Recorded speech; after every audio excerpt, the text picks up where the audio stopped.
Hello everyone, आप सभी का स्वागत है हमारे यूट्यूब चैनल पर। आज हम पढ़ेंगे साइटोलॉजी यानी कि कोशिका विज्ञान।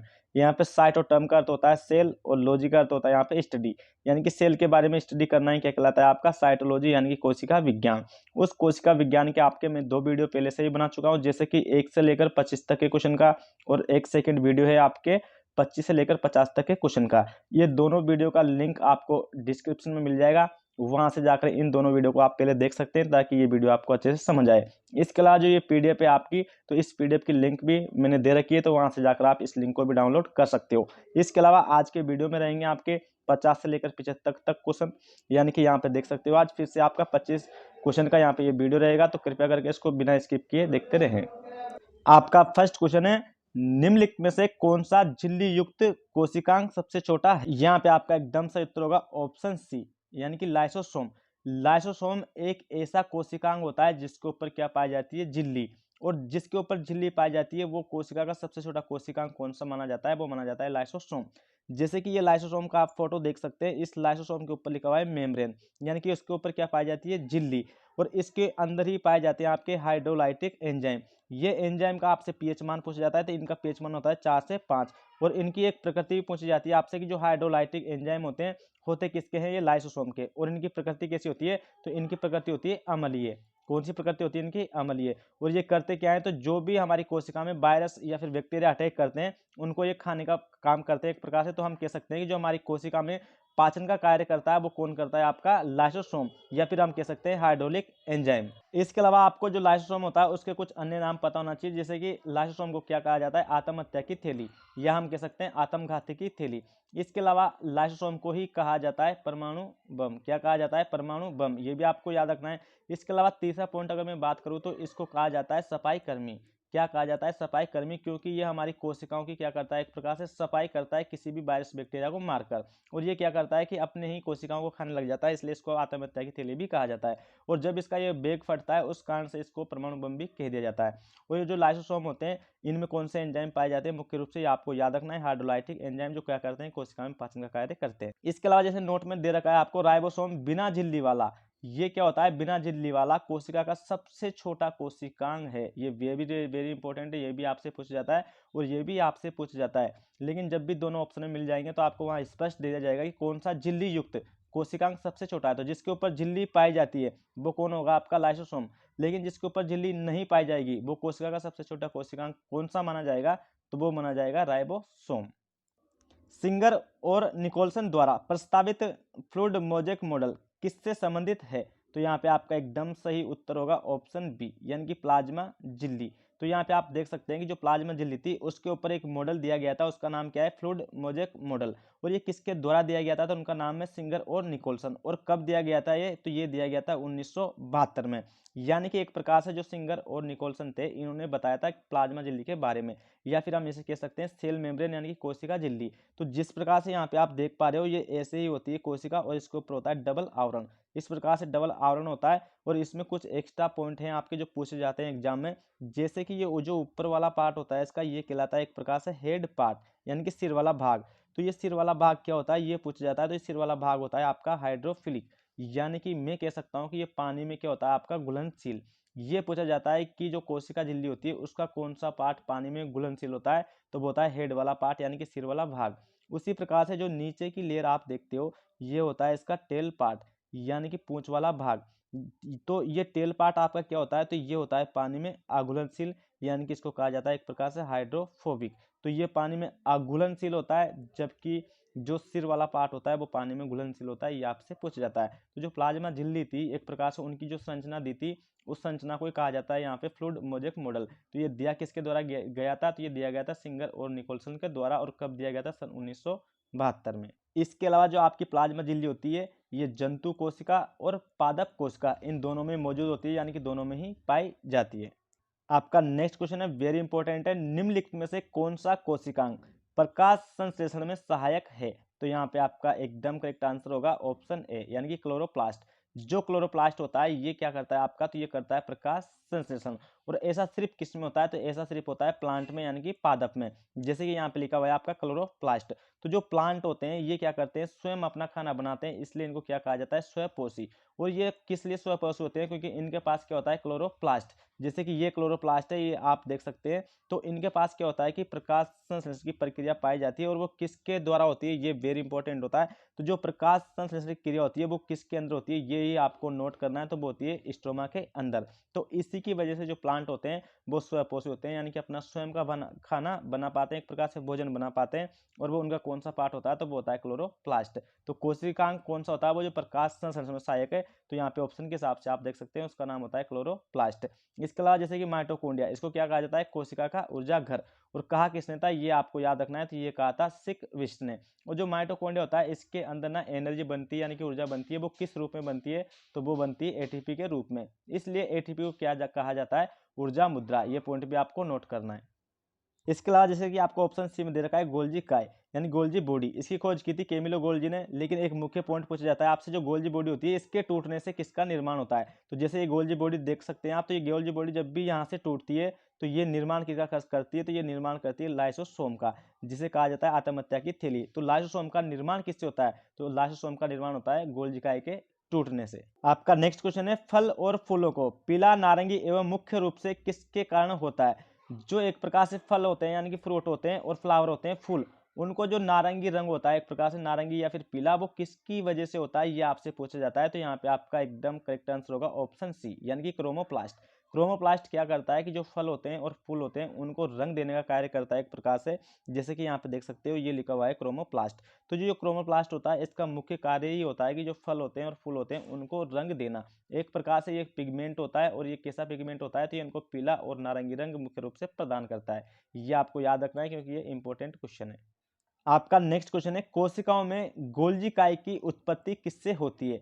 यानी कि जो एक गोल्जी बॉडी होती है उस गोल्जी बॉडी का निर्माण किससे होता है। तो यहाँ पे जो ऑप्शन आपका है बी, ये एकदम सही हो जाएगा, लाइसोसोम। जो लाइसोसोम होता है एक प्रकार से काफी सारे लाइसोसोम मिलकर किसका निर्माण करते हैं, तो वो करते हैं गोल्जी बॉडी का। इसके अलावा काफी सारे वैक्यूल्स होते हैं, जैसे कोशिका में आप देख सकते हो यहाँ पे ये वैक्यूल यानी कि रिक्तिका। और जो लाइसोसोम होते हैं ये कई सारे जब आपस में मिल जाते हैं, यानी कि आपस में जुड़ जाते हैं, तब ये किसका निर्माण करते हैं, तो ये करते हैं गोल्जी बॉडी का। ये क्वेश्चन भी एग्जाम में आया हुआ है। तो कोशिकाओं में गोल्जी काय की उत्पत्ति किससे होती है, तो यहाँ पे ऑप्शन मिल जाएगा आपको लाइसोसोम। तो एकदम सही उत्तर हो जाएगा। इसके अलावा मैंने बताया था कि जो लाइसोसोम होते हैं इनको क्या बोलते हो आप, आत्महत्या की थैली। इसके अलावा जो लाइसोसोम होता है इसका मुख्य काम क्या होता है, तो जो हमारी कोशिका होती है सेल, उसमें ये क्या करता है, पाचन का कार्य करता है। अब पाचन का कार्य ये क्यों करता है लाइसोसोम, क्योंकि इसके पास कौन से एंजाइम होते हैं, हाइड्रोलाइटिक यानी कि हाइड्रोलिक एंजाइम होते हैं। इसकी वजह से ये कोशिका में पाचन करता है, इसलिए ये क्वेश्चन भी आपसे पूछ जाता है। इसके अलावा ऑप्शन ए में दे रखा है आपको माइटोकॉन्ड्रिया। तो मैंने कहा था कि हमारे अंदर क्या बनाता है, ऊर्जा, इसलिए इसको कोशिका का ऊर्जा घर कहा जाता है। और ऊर्जा को किस रूप में बनाता है, एटीपी के रूप में। और कुल कितनी एटीपी बनाता है, तो ये बनाता है आपकी 38 एटीपी। अगर मैं उसको आपको कैलोरी में कहूँ तो कितनी बनाएगा, ये 7.3 किलो कैलोरी। ये दोनों पॉइंट भी आपको नोट करने हैं। इसके अलावा अगर हम बात करें ऑप्शन सी की क्लोरोप्लास्ट की, तो ये क्या होता है, एक प्रकार का लवक होता है। तो ये पौधों को हरा रंग भी प्रदान करता है, साथ साथ ही प्रकाश संश्लेषण में भी सहायक होता है। इसके अलावा अगर हम बात करें ऑप्शन डी की, यानी कि अंतःप्रदेशीय जालिका, जिसको बोला जाता है एंडोप्लाज्मिक रेटिकुलम, तो ये क्या करता है, एक प्रकार से प्रोटीन और वसा का निर्माण करता है। किसका निर्माण करता है, प्रोटीन और वसा का। आपका नेक्स्ट क्वेश्चन है, कौन सा कोशिकांग कोशिकीय श्वसन का स्थल है। ये वेरी वेरी इंपॉर्टेंट क्वेश्चन है, ये आपको नोट करना है। तो यहाँ पे आपका एकदम सही उत्तर होगा ऑप्शन बी, यानी कि माइटोकॉन्ड्रिया। माइटोकॉन्ड्रिया क्या होता है, ये कोशिका का क्या होता है, एक प्रकार से कोशिकीय श्वसन का स्थल होता है। यानी कि इसके अंदर होता है कोशिकीय श्वसन। कोशिका का अर्थ होता है यहाँ पे कोशिका के अंदर होने वाला, और श्वसन का मतलब होता है श्वसन। तो कोशिका के अंदर होने वाला श्वसन कौन सा है, वो अंग जो करवाता है, तो वो करवाता है माइटोकॉन्ड्रिया। अब होता क्या है कि श्वसन के माध्यम से आती है ऑक्सीजन, किसके पास आती है, कोशिका के पास। और कोशिका के पास क्या होता है, एक प्रकार से ग्लूकोज होता है, यानी कि C6H12O6। इसके पास जब ऑक्सीजन आती है कोशिकीय श्वसन के माध्यम से, तो जब इस ग्लूकोज को वो तोड़ती है, यानी कि इसका ब्रेक डाउन करती है, तो उससे हमें मिलता है एक प्रकार से, एक तो मिलता है जल, एक मिलता है CO2 प्लस एक मिलती है आपको ATP। और ATP क्या होती है, आपकी एक प्रकार से ऊर्जा होती है। तो जो ऊर्जा मिलती है ये किसके माध्यम से मिलती है, कोशिकीय श्वसन के माध्यम से। तो यानी कि मैं ये भी कह सकता हूँ कि कोशिकीय श्वसन का मुख्य उद्देश्य क्या होता है, एक प्रकार से ATP बनाना या फिर ऊर्जा बनाना। तो जो कोशिकीय श्वसन होता है कोशिका के अंदर, वो किस में होता है, आपका माइटोकॉन्ड्रिया में होता है। ये इंपॉर्टेंट है, एग्जाम के हिसाब से ये पूछा जाता है कई बार एग्जाम में। इसके अलावा आपको याद रखनी है कि कोशिकीय श्वसन के माध्यम से कितनी ATP बनती है, तो वो बनती है आपकी 38 ATP। इसके अलावा जैसे कि आपको ऑप्शन डी में दे रखा है सेंट्रोसोम। तो जो सेंट्रोसोम होते हैं इसका एक मुख्य कार्य है, ये आपसे पूछा जाता है, तो जो कोशिका होती है उसको ढांचा देने का काम कौन करता है। तो कोशिका को ढांचा देने का कार्य कौन करता है, एक प्रकार से वो करता है सेंट्रोसोम। जिस प्रकार से हमारी बॉडी को ढांचा देने का कार्य कौन करती है, हमारी हड्डियां, उसी प्रकार से जो एक कोशिका होती है उसको ढांचा कौन प्रदान करता है, तो वो करता है सेंट्रोसोम। आपका नेक्स्ट क्वेश्चन है कोशिका का पावर प्लांट किसे कहते हैं। तो ये एकदम सही उत्तर हो जाएगा आपका ऑप्शन सी, यानी कि माइटोकॉन्ड्रिया को। मैंने कहा था कि जो माइटोकॉन्ड्रिया होती है उसको क्या कह सकते हैं, एक प्रकार से कोशिका का ऊर्जा घर, तो उसी का अर्थ होता है पावर प्लांट। तो यही होता है माइटोकॉन्ड्रिया। क्यों होता है, क्योंकि ये क्या करता है, इसके अंदर एक कोशिकीय श्वसन की प्रक्रिया होती है, उसके माध्यम से ये क्या बनाता है, एटीपी यानी कि ऊर्जा बनाता है, इसलिए इसको क्या कहा जाता है, पावर प्लांट। इसमें कुछ मुख्य यादें आपको याद रखनी है कि जैसे कि ये माइटोकॉन्ड्रिया होता है, इसके ऊपर होता है एक प्रकार से दोहरा आवरण। कौन सा होता है, दोहरा आवरण, जिसमें जो इसकी बाहर की परत होती है, एक प्रकार से जो बाहरी परत होती है इसकी बाहरी, वो कहलाती है क्रिस्टी। जबकि इसकी जो आंतरिक परत होती है वो क्या कहलाती है आपकी, एक प्रकार से यहाँ पे लिखा होगा मैट्रिक्स। जो मैट्रिक्स रहता है ये रहा आपका मैट्रिक्स। तो इसकी आंतरिक जो परत होती है वो होती है आपकी मैट्रिक्स, जबकि इसकी बाहरी परत होती है क्रिस्टी। ये दोनों आपको याद रखना है। इसके अलावा इसके पास क्या होता है, जो माइटोकॉन्ड्रिया होता है उसके पास खुद का डीएनए होता है और खुद का ही राइबोसोम होता है, इसलिए इसको क्या कहा जाता है, कोशिका के साथ कोशिका भी कहा जाता है, या फिर अर्ध स्वायत्त कोशिका भी कहा जाता है। किसको, माइटोकॉन्ड्रिया को। और इसी को कहा जाता है पावर प्लांट, कोशिका का ऊर्जाघर, और यही बनाता है एटीपी यानी कि ऊर्जा। आपका नेक्स्ट क्वेश्चन है कोशिका के अंदर सबसे पहले किस कोशिकांग का उद्यत होता है। वेरी वेरी इंपॉर्टेंट पूछा हुआ क्वेश्चन है। तो यहाँ पे आपका एकदम सही उत्तर होगा ऑप्शन डी, यानी कि माइटोकॉन्ड्रिया। तो ये माइटोकॉन्ड्रिया होता है, यानी कि इसका क्वेश्चन का कहने का अर्थ है कि कोशिका के अंदर सबसे पहले किस कोशिकांग का उद्यत होता है, यानी जो एक सेल होती है, कोशिका होती है, उसमें सबसे पहले कौन सा अंग बनता है, तो वो बनता है माइटोकॉन्ड्रिया। अब ये क्यों बनता है, क्योंकि हमें पता है कि जो सेल होती है, हमारी कोशिका होती है, वो क्या करती है, कार्य, और कार्य करने के लिए किसकी जरूरत होती है, ऊर्जा की, यानी कि एक प्रकार से एटीपी की। तो एटीपी बनाता कौन है, यहाँ पे माइटोकॉन्ड्रिया। तो इसीलिए जो कोशिका होती है उसके अंदर सबसे पहले किस कोशिका का उद्यत होता है, तो वो होता है माइटोकॉन्ड्रिया का। ये आपको याद रखना है। आपका नेक्स्ट क्वेश्चन है किस कोशिकाओं को सफाई कर्मी यानी कि स्क्वेंजर कहा जाता है। तो यहाँ पे आपका एकदम करेक्ट आंसर होगा ऑप्शन बी, यानी कि लाइसोसोम। जो लाइसोसोम होता है उनको क्या कहा जाता है, सफाई कर्मी यानी कि स्क्वेंजर। और किसका कहा जाता है, एक प्रकार से सेल का यानी कि कोशिका का। जैसे कि ये लाइसोसोम देख सकते हैं, इसका आपको एक पॉइंट याद रखना है कि लाइसोसोम के ऊपर क्या पाई जाती है, झिल्ली यानी कि मेम्ब्रेन पाई जाती है। इसके अलावा जो लाइसोसोम होता है उसमें पाए जाते हैं हाइड्रोलाइटिक एंजाइम। कौन से एंजाइम, जिनको हिंदी में बोला जाता है अपघटीय एंजाइम। तो ये अपघटीय एंजाइम क्या करते हैं, तो ये कोशिका के अंदर पाचन का कार्य करते हैं। इसलिए ये भी पूछा जाता है कि कोशिका में पाचन का कार्य कौन करते हैं, तो वो करते हैं आपके लाइसोसोम। क्यों करते हैं, क्योंकि इनके पास होते हैं अपघटीय एंजाइम। इसके अलावा जो अपघटीय एंजाइम होते हैं इनका पीएच मान भी आपसे पूछा जाता है। तो इनका पीएच मान कितना होता है, 4 से 5। इसके अलावा जो लाइसोसोम होते हैं उनकी प्रकृति पूछी जाती है, जो उनके एंजाइम होते हैं यानी कि अपघटीय एंजाइम की। तो इनकी प्रकृति कैसी होती है, तो इनकी प्रकृति होती है अम्लीय। ये बात भी आपको नोट करनी है। और जो लाइसोसोम होते हैं इनकी खोज किसने की थी, तो इनकी खोज की थी डुवे ने। इसके अलावा इनको क्या कहा जाता है, आत्महत्या की थैली, सफाई कर्मी, इसके अलावा परमाणु बम, और साथ ही इसको क्या कहा जाता है, कोशिका का सफाई कर्मी यानी कि स्क्वेंजर। जैसे कि आपको ऑप्शन ए में दे रखा है न्यूक्लियस यानी कि केंद्रक। तो केंद्रक का एक इंपॉर्टेंट फैक्ट है, ये आपको याद रखना है कि जो कोशिका होती है उसका सबसे बड़ा कोशिकांग कौन माना जाता है, वो माना जाता है केंद्रक। क्या, सबसे बड़ा कोशिकांग। और दूसरे स्थान पर माना जाता है माइटोकॉन्ड्रिया यानी कि सूत्र कणिका। और जो सबसे छोटा कोशिकांग माना जाता है कोशिका का, वो माना जाता है राइबोसोम, जिस पर झिल्ली नहीं होती। और जिस पर झिल्ली होती है वो मैंने बताया था आपको, वो कौन होता है, लाइसोसोम।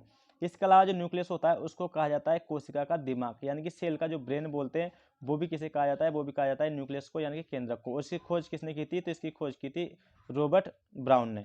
और ये मैंने बताया था जैसे कि ऑप्शन सी में लिखा हुआ है गोल्जी बॉडी। तो इनके टूटने से किसका निर्माण होता है, तो इनके टूटने से होता है लाइसोसोम का निर्माण। और जो आपकी न्यूक्लियस होती है केंद्रिका, इसका एक इंपॉर्टेंट फैक्ट होता है जो सबको पता होना चाहिए, न्यूक्लियस यानी केंद्रिका का, इसमें सबसे पहले सेल डिवीजन की जो प्रक्रिया होती है यानी कि कोशिका विभाजन की, उसकी जो शुरुआत होती है, कोशिका विभाजन की शुरुआत वो किस कोशिकांग से होती है, तो वो होती है न्यूक्लियोलस से। ये भी आपको याद रखना है। तो आपका क्वेश्चन था कि कोशिका को सफाई कर्मी कहा जाता है, वो किसे कहा जाता है, लाइसोसोम को। आपका नेक्स्ट क्वेश्चन है लाइसोसोम में किस एंजाइम की उपस्थिति होती है। तो यहाँ पे आपका एकदम सही उत्तर होगा ऑप्शन सी, यानी कि हाइड्रोलिक। जस्ट मैंने बताया था आपको, मैं बार बार रिपीट कर रहा हूँ कि जो कोशिका होती है उसमें पाचन का कार्य कौन करते हैं, लाइसोसोम। क्यों करते हैं, क्योंकि इनके पास हाइड्रोलिक आपके एंजाइम पाए जाते हैं। क्योंकि एंजाइम का कार्य क्या होता है, एक प्रकार से पाचन करवाना। तो जो कोशिका में पाचन करवाते हैं वो लाइसोसोम करवाते हैं। और किसकी मदद से करवाते हैं वो, तो वो करवाते हैं हाइड्रोलिक एंजाइम की वजह से। जबकि जैसे कि आप देख पा रहे हो, एमाइलेज एंजाइम, टाइलिन एंजाइम और लाइसोजाइम एंजाइम, ये तीनों एंजाइम ऐसे होते हैं जो हमारी जीभ के अंदर पाए जाते हैं। ये पॉइंट भी आपको नोट करना है, किसके अंदर पाए जाते हैं, जीभ के अंदर। और ये क्या करते हैं, तो ये भी खाने का पाचन करने में सहायक होते हैं। और मैंने बताया था कि जो आपके हाइड्रोलिक एंजाइम होते हैं इनका पीएच मान आपसे पूछा जाता है कितना होता है, 4 से 5, और इनकी प्रकृति कैसी होती है, तो इनकी प्रकृति होती है अम्लीय। ये बात भी आपको नोट करनी है। अम्लीय प्रकृति होने के कारण ये इतने स्ट्रॉन्ग होते हैं कि जो भी वायरस बैक्टीरिया हमारी कोशिका पर अटैक करते हैं ये तुरंत उसको मार देते हैं, क्योंकि इनका पीएच मान 4 से 5 होता है। इसलिए कहा जाता है इनको सफाई कर्मी। तो जो लाइसोसोम होते हैं उनको सफाई कर्मी कहा जाता है, ये भी आपको याद रखना है। आपका नेक्स्ट क्वेश्चन है, निम्न में से लाइसोसोम नहीं पाया जाता है, ये क्वेश्चन पूछा हुआ है। तो यहाँ पे आपका ऑप्शन बी एकदम सही होगा, आरबीसी, जिसे बोला जाता है रेड ब्लड सेल। तो जो रेड ब्लड सेल होती है हमारे खून के अंदर पाई जाती है, तो इनमें क्या होता है कि इनमें लाइसोसोम नहीं पाया जाता है, ये बात आपको याद रखनी है। जैसे कि यहाँ पे लिखा हुआ है आपका रेड ब्लड सेल, तो ये होती है आपकी रेड ब्लड सेल। अब ये रेड क्यों होती है, तो ये होती है एचबी की वजह से, यानी कि हीमोग्लोबिन की वजह से। हमारे खून में एक पिगमेंट होता है हीमोग्लोबिन, उसकी वजह से हमारा खून कैसा होता है, लाल होता है। तो जो आपकी आरबीसी होती है, इसके अलावा आपकी खोज पूछी जाती है कि जो आरबीसी है इनकी खोज किसने की थी, तो इनकी खोज की थी ल्यूवेनहोक ने। किसने की थी, ल्यूवेनहोक ने। उनका पूरा नाम है एंटोनी वॉन ल्यूवेनहोक। इसके अलावा एक और आरबीसी से क्वेश्चन बनता है कि जो आरबीसी होती है मानव रक्त की, यह क्या होती है, सबसे छोटी कोशिका। जो मानव खून की यानी कि मानव रुधिर की सबसे छोटी कोशिका होती है वो कौन होती है, आरबीसी। तो ये इनमें क्या नहीं होता, आपका लाइसोसोम नहीं पाया जाता, ये बात भी आपको नोट करनी है। आपका नेक्स्ट क्वेश्चन है, राइबोसोम को किस नाम से जाना जाता है। तो यहाँ पे आपका ऑप्शन ए बिल्कुल सही हो जाएगा, छोटा कोशिकांग, क्योंकि कोशिका का सबसे छोटा कोशिकांग होता है, इसके ऊपर कोई मेम्ब्रेन नहीं होती। इसके अलावा इसे कहा जाता है पेलेड कण, क्योंकि जो राइबोसोम होता है उसकी खोज किसने की थी, पेलेड नामक वैज्ञानिक ने की थी, इसलिए इसको क्या नाम दिया उन्होंने, पेलेड कण। इसके अलावा इसे ही कहा जाता है प्रोटीन की फैक्ट्री। तो यहाँ पे आपका ऑप्शन डी एकदम सही उत्तर होगा, यानी कि जो राइबोसोम होता है वो सबसे छोटा कोशिकांग भी माना जाता है, पेलेड कण भी माना जाता है, प्रोटीन की फैक्ट्री भी माना जाता है।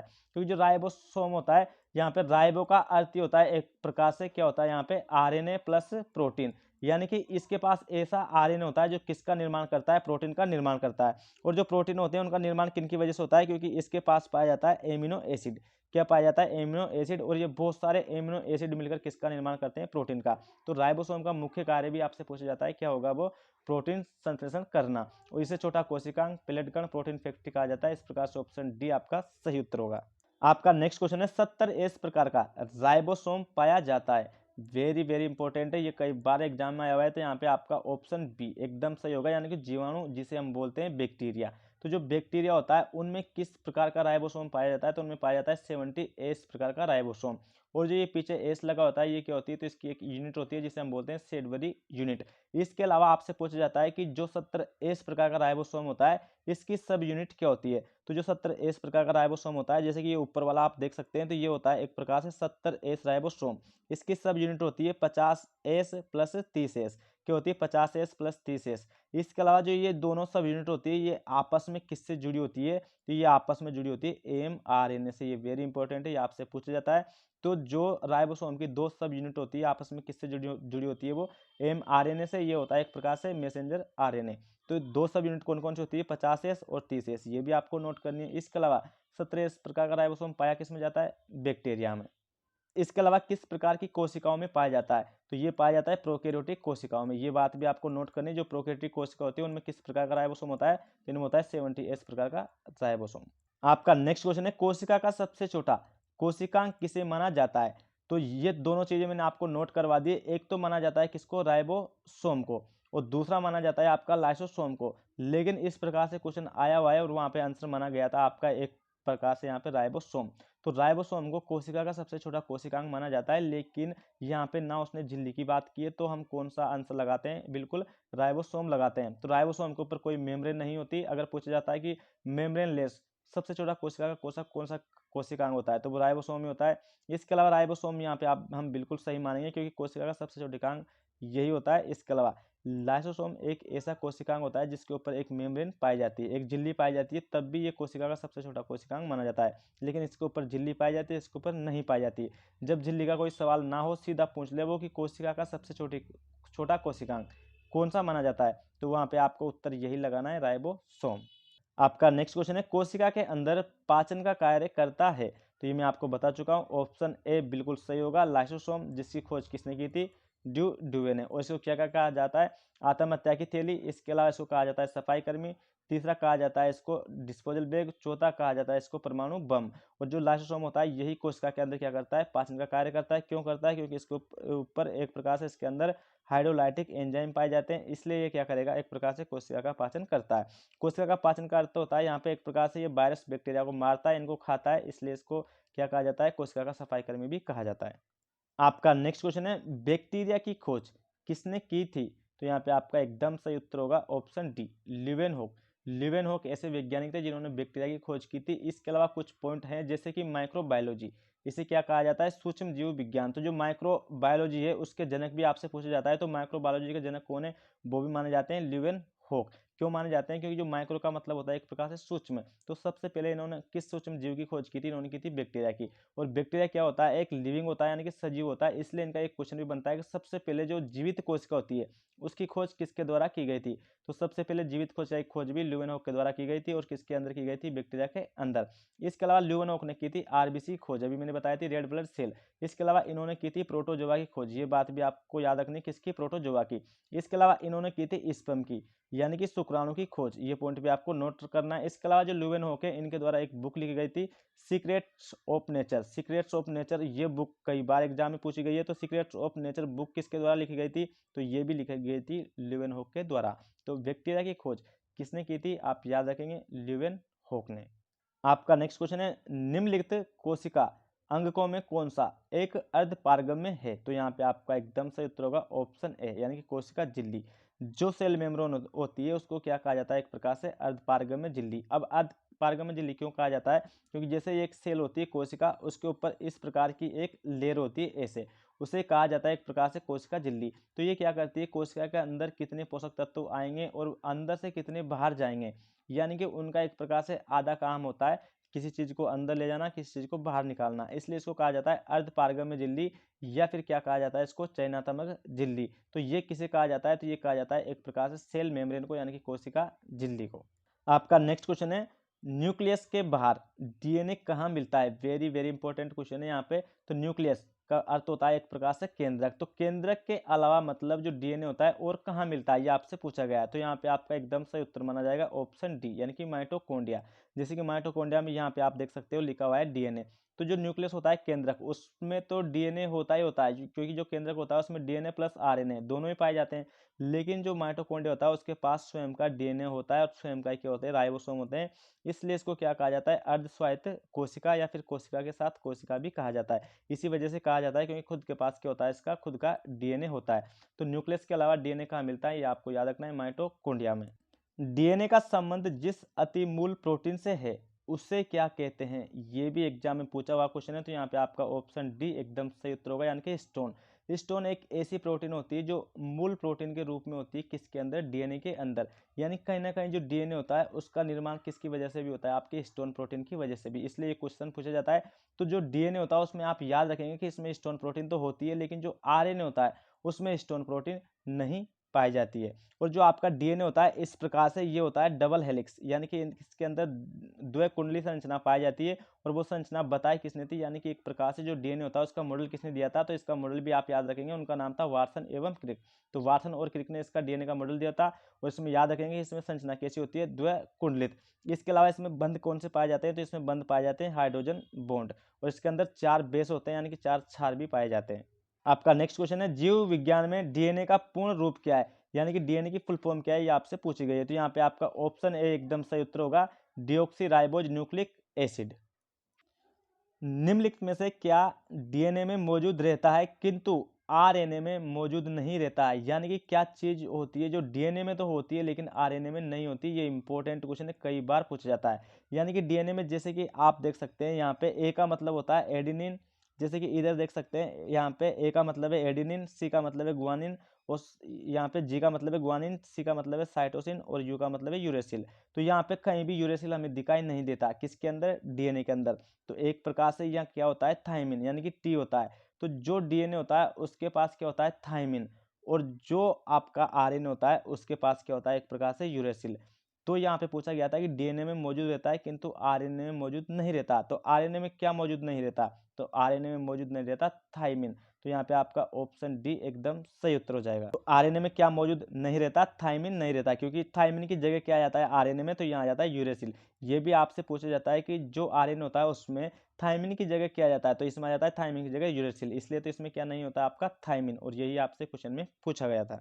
आपका नेक्स्ट क्वेश्चन है, आरएनए का प्राथमिक कार्य होता है। तो जो आरएनए होता है उसका मतलब मुख्य कार्य क्या होता है? तो आरएनए का मुख्य कार्य होता है, यहाँ पे आपका ऑप्शन सी एकदम करेक्ट आंसर होगा, प्रोटीन संश्लेषण। यानी कि जो प्रोटीन होती है उसका जो निर्माण करता है वो कौन करता है? आरएनए। ये कई बार एग्जाम में पूछा जाता है। इसके अलावा आरएनए में थायमिन की जगह क्या आ जाता है? आरएनए में ऐसे पूछा जाता है कि थायमिन की जगह क्या आ जाता है? तो इसमें आ जाता है यूरेसिल। और ये सभी क्या होते हैं? तो ये बेस होते हैं, यानी कि क्षार होते हैं, जैसे कि साइटोसिन, गुआनिन, एडेनिन और यूरेसिल, ये सब क्षार होते हैं। और कितने क्षार होते हैं? ये 4। ये बात भी आपको नोट करनी है। इसके अलावा जो ये क्षार होते हैं ये आपस में किससे जुड़े होते हैं? इनके बीच में कौन सा बंध होता है? तो इनके बीच में पाया जाता है हाइड्रोजन बंध। ये बात भी आपको नोट करनी है, कौन सा बंध होता है इनके बीच में? हाइड्रोजन बंध। और जो आरएनए होता है इसका मॉडल किसने दिया था? तो इसका मॉडल भी आपको याद रखना है, ये मॉडल दिया गया था फ्रेडरिक मिसर के द्वारा।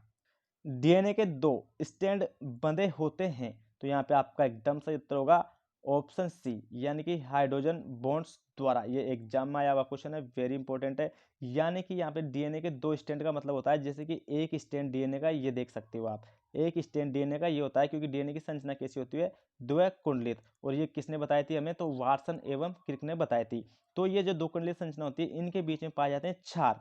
क्या पाए जाते हैं इनके बीच में? क्षार। जैसे कि ये लिखा हुआ है एडेनिन, थायमिन, साइटोसिन और गुआनिन। तो जो एडेनिन और थायमिन होता है इनके बीच में इस प्रकार से डबल बॉन्ड होते हैं, और जो आपका साइटोसिन और गुआनिन होता है इनके बीच में होते हैं ट्रिपल बॉन्ड। तो वो बॉन्ड कौन से रहते हैं? वो रहते हैं हाइड्रोजन बॉन्ड। तो यहाँ से ए और टी के बीच में आपके डबल हाइड्रोजन बॉन्ड होते हैं, जबकि साइटोसिन और गुआनिन यानी कि सी जी के बीच में होते हैं आपके ट्रिपल हाइड्रोजन बॉन्ड। तो डीएनए के 2 स्टैंड किससे बंधे होते हैं? वो हाइड्रोजन बॉन्ड से। ये बात आपको याद रखनी है। आपका नेक्स्ट क्वेश्चन है, डीएनए अंगुली छाप का प्रयोग किसकी पहचान के लिए किया जाता है? ये यूपीएससी का क्वेश्चन है, ये वेरी इंपॉर्टेंट है, ये आपको याद रखना है। तो यहाँ पे आपका ऑप्शन डी एकदम सही उत्तर होगा, यानी कि उपयुक्त सभी। यानी कि जो डीएनए होता है उसका प्रयोग आप कहाँ कहाँ कर सकते हो? तो यानी कि किसी के माता पिता की पहचान करने में भी कर सकते हैं। किसी ने अगर चोरी की है, अगर उसका एक बाल भी गिर जाता है तो डीएनए के माध्यम से हम पता कर सकते हैं कि वो इंसान कौन था। इसके अलावा जैसे कि बलात्कारी होती है उसमें भी चेक कर सकते हैं डीएनए के माध्यम से कि वो इंसान कौन था, उसने की या नहीं। तो जो डीएनए होता है उसकी अंगुली छाप का प्रयोग किसकी पहचान के लिए किया जाता है? तो यहाँ पे उपयुक्त सभी एकदम ऑप्शन डी आपका सही उत्तर होगा। इसके अलावा डीएनए जो होता है इसका मॉडल किसने दिया था? तो मैंने बताया था ये आपको वाटसन एवं क्रिक ने। और जो डीएनए होता है इसकी कैसी संरचना होती है? डबल हेलिक्स, यानी कि द्विकुंडलित। ये बात भी आपको याद रखनी है। इसके अलावा इसमें शर्करा कौन सी होती है? तो डीऑक्सी राइबोज। आपका नेक्स्ट क्वेश्चन है, राइबोसोम्स होता है, वेरी वेरी इंपॉर्टेंट है। तो यहाँ पे आपका ऑप्शन बी एकदम सही होगा, आरएनए। जो आरएनए होता है एक प्रकार से उसको क्या कहा जाता है? राइबोसोम्स कहा जाता है। इसी प्रकार से एग्जाम में ये क्वेश्चन आया हुआ था, तो वो कौन होता है? आरएनए। और इसका अलावा आपको याद रखनी है कि जो आरएनए होता है उसका मॉडल किसने दिया था? तो फ्रेडरिक मिसर ने। ये बात भी आपको याद रखनी है, फ्रेडरिक मिसर ने दिया था। और इसमें शर्करा कौन सी होती है, यानी कि शुगर कौन सी होती है? तो जब भी आपसे आरएनए में शुगर पूछी जाए तो वहाँ पे आप बताओगे राइबोज। तो राइबोज इसके अंदर शुगर होती है। और आरएनए का मुख्य कार्य क्या होता है? तो मुख्य कार्य होता है इसका प्रोटीन संश्लेषण, यानी कि प्रोटीन का निर्माण करना। और प्रोटीन की अंतिम विधि, यानी कि जो प्रोटीन बनती है उसकी अंतिम विधि क्या कहलाती है? तो वो कहलाती है ट्रांसलेशन, जिसे हिंदी में कहा जाता है अनुलेखन, लेकिन इंग्लिश नाम में आती है। तो प्रोटीन बनने की अंतिम प्रक्रिया क्या कहलाती है? ट्रांसलेशन। और जो आरएनए होता है उसका मॉडल किसने दिया था? फ्रेडरिक मिसर ने। और जो राइबोसोम्स होते हैं वो होते क्या है वास्तव में? तो वो आरएनए होते हैं। और आरएनए में कौन सी शुगर पाई जाती है? तो वो शुगर पाई जाती है आपकी राइबोज। तो आई होप कि आपको वीडियो पसंद आया होगा। अगर वीडियो पसंद आया तो प्लीज़ ज़्यादा से ज़्यादा शेयर करें, लाइक करें। Thank you. स्वस्थ रहो, मस्त रहो। जय हिंद, जय भारत।